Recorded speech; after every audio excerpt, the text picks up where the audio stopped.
So we got an unboxing of the SK622 keyboard from Cooler Master. Real quick, we'll just take a look at the outside of the box, kind of go over some of the specs that it shows here.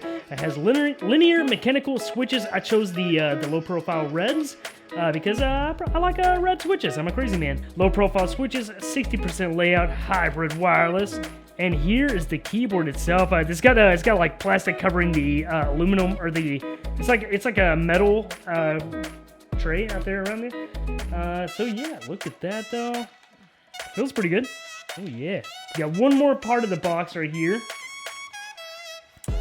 And this is probably the USB-C cable. Let's see. Yes, sirree. Oh my god. And we have a keycap puller. I actually didn't know that it comes with that, so that's actually really cool.